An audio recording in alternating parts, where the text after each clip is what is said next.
Hello everyone, आज हम बात करेंगे मैग्नेटाइजेशन मेथड के बारे में। तो जब हम क्या करते हैं कि एमपीआई करते हैं तो क्या होता है, जो हमारा प्रोसेस है वो सबसे पहले सरफेस स्क्रीनिंग और उसके बाद में हम क्या करते हैं अप्लाई कॉन्ट्रास्ट मैग्नेटाइजेशन, उसके बाद में हम मैग्नेटाइजेशन करते हैं। तो मैग्नेटाइजेशन करने की बहुत सारी टेक्निक होती है जो कि आपको यहाँ पर दिखाई देती होंगी। जैसे कि प्रॉड होता है, प्रॉड के द्वारा भी हम मटेरियल को मैग्नेटाइज करते हैं। हमारे पास में एक मशीन होती है हेडशॉट, हेडशॉट के द्वारा भी हम मटेरियल को क्या करते हैं मैग्नेटाइज करते हैं। इलेक्ट्रोमैग्नेटिक यॉक के द्वारा भी हम मटेरियल को क्या करते हैं मैग्नेटाइज करते हैं। मैग्नेटाइज करने के लिए हम परमानेंट मैग्नेट का भी यूज करते हैं। और हमारे पास में और भी मेथड होते हैं जैसे कि सेंट्रलाइज्ड कंडक्टर मेथड, उसके भी माध्यम से हम मटेरियल को मैग्नेटाइज करते हैं। हमारे पास में कॉइल मेथड होता है, उसके द्वारा भी हम मटेरियल को मैग्नेटाइज करते हैं। बेसिकली अगर हम देखेंगे जो टेक्निक है हमारी, क्या होता है कि इन दो के अंदर ये चीजें आती हैं। जैसे कि हमारा डायरेक्ट मेथड होता है और दूसरा होता है हमारा इनडायरेक्ट मेथड। जो डायरेक्ट मेथड होता है वो उसमें हमारी सर्कुलर मैग्नेटिक फील्ड चलती है, इसलिए हम इसको डायरेक्ट मेथड को सर्कुलर मेथड भी बोलते हैं। ठीक है, तो डायरेक्ट मेथड में होता क्या है, जो हमारे पास में जो मशीन होती है उसका जो लास्ट कंपोनेंट होता है उसमें करंट पास होती है। और हम जानते हैं कि करंट की प्रॉपर्टी होती है कि वो मैग्नेटिक फील्ड को प्रोड्यूस करती है।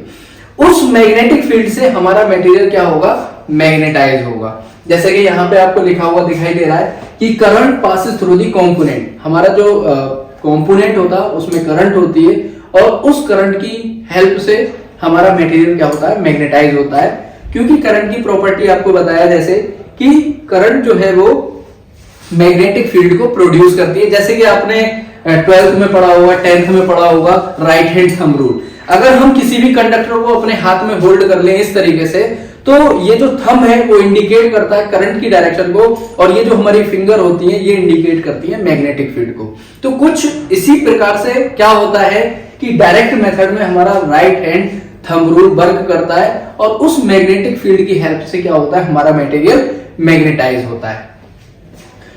प्रॉड की अगर बात करें, प्रॉड हमारा एरोस्पेस और रिफाइनरीज में ज्यादा यूज होता है। जो हमारा हेडशॉट है ये हमारा ऑटोमोबाइल सेक्टर में इसका ज्यादा यूज होता है, और भी जो हमारी इंडस्ट्रीज है उसमें भी इसका यूज होता है। तो ये हमारा डायरेक्ट मेथड के अंदर आएगा। और ये जो दो टेक्निक है प्रॉड और हेडशॉट, ये कैसी मैग्नेटिक फील्ड देती है सर्कुलर मैग्नेटिक फील्ड देती है। इस तरीके की मैग्नेटिक फील्ड देती है, जिसका एक डिसएडवांटेज ये होता है कि अगर हमारे मटेरियल में ट्रांसवर्स क्रैक आ रहा है, यानी कि कुछ इस प्रकार से क्रैक आ रहा है, तो वो डिटेक्ट नहीं हो पाता है। ठीक है, ये तो हमारी डायरेक्ट मेथड की बात हो गई। अगर हम इनडायरेक्ट मेथड को समझें तो इनडायरेक्ट जो मेथड है, जैसे कि इलेक्ट्रोमैग्नेटिक यॉक होता है, परमानेंट मैग्नेट होता है, वो हमें लॉन्गिट्यूडनल मैग्नेटिक फील्ड देती है। ठीक है, इसलिए हम इनडायरेक्ट मेथड को लॉन्गिट्यूडनल मेथड भी बोलते हैं। इसमें क्या होता है magnetic field passes through the component. जो हमारा लास्ट कंपोनेंट होता है उसमें हमारी मैग्नेटिक फील्ड होती है और वो मैग्नेटिक फील्ड डायरेक्ट हमारे मटेरियल के अंदर जाती है और हमारा मटेरियल क्या हो जाता है मैग्नेटाइज हो जाता है।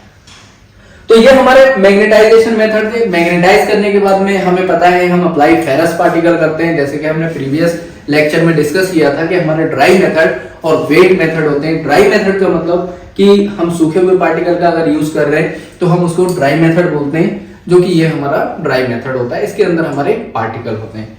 अगर किसी लिक्विड में मिक्स है तो हम उसको बोल देते हैं हमारा वेट मेथड, जो हमने प्रीवियस लेक्चर में डिस्कस किया था, आपको दिखाया था, जिसको हम मैग्नेटिक इंक भी बोलते हैं। तो अप्लाई करते हैं हम फेरस पार्टिकल को और उसके बाद में हम इंटरप्रिटेशन करते हैं। इंटरप्रिटेशन करने के बाद में हम डीमैग्नेटाइजेशन करते हैं। डीमैग्नेटाइजेशन जिस मटेरियल की प्रॉपर्टी रिटेंटिविटी की होती है उस मटेरियल को हम डीमैग्नेटाइज करते हैं। इनडायरेक्ट मेथड की भी एक लिमिटेशंस होती है कि अगर हमारा ये मटेरियल है और हमारी जो मैग्नेटिक फील्ड है वो लॉन्गिट्यूडनल अगर चल रही है, अगर हमारा लॉन्गिट्यूडनल क्रैक आ रहा है कुछ इस तरीके का, तो ये डिटेक्ट नहीं हो पाएगा। ठीक है, तो जो हमारा इलेक्ट्रोमैग्नेटिक यॉक होता है उसको हम लगभग 45 डिग्री पे ही मूव कराते हैं, ताकि जो भी हमारे लॉन्गिट्यूडनल डिफेक्ट अगर होते हैं तो वो डिटेक्ट हो जाए। ठीक है, तो ये हमारे मैग्नेटाइजेशन मेथड होते हैं। डायरेक्ट और इनडायरेक्ट, इसमें हमारी कौन कौन सी टेक्निक आ गई? डायरेक्ट मेथड में प्रॉड आ गया और हेडशॉट आ गया। इनडायरेक्ट मेथड में हमारा इलेक्ट्रोमैग्नेटिक यॉक और परमानेंट मैग्नेट आ गया। और हमारी दो और टेक्निक होती हैं जो अभी हमने बात की, सेंट्रलाइज्ड कंडक्टर और कॉइल मेथड। ठीक है, ये बात क्लियर होगी।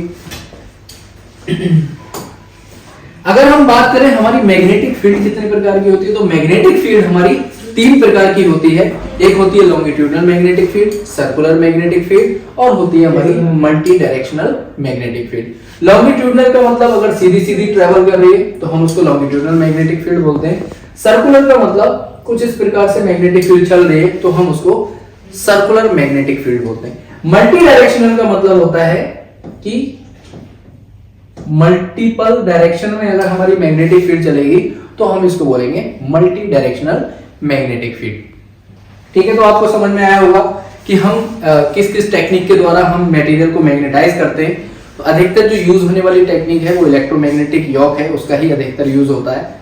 बाकी ऐसा नहीं है कि हमारी जो प्रॉड है, हेडशॉट है या सेंट्रलाइज्ड कंडक्टर है, कॉइल मेथड है, परमानेंट मैग्नेट है, तो ये भी हमारी क्या होती है, टेक्निक इंडस्ट्री में यूज होती है। ठीक है, आपको ये चीजें समझ में आई होंगी। बाकी हम नेक्स्ट वीडियो में आपके लिए लेके आएंगे कि कैलिब्रेशन क्या होता है और कैलिब्रेशन हम क्यों करते हैं। ओके, अब तक के लिए थैंक यू सो मच।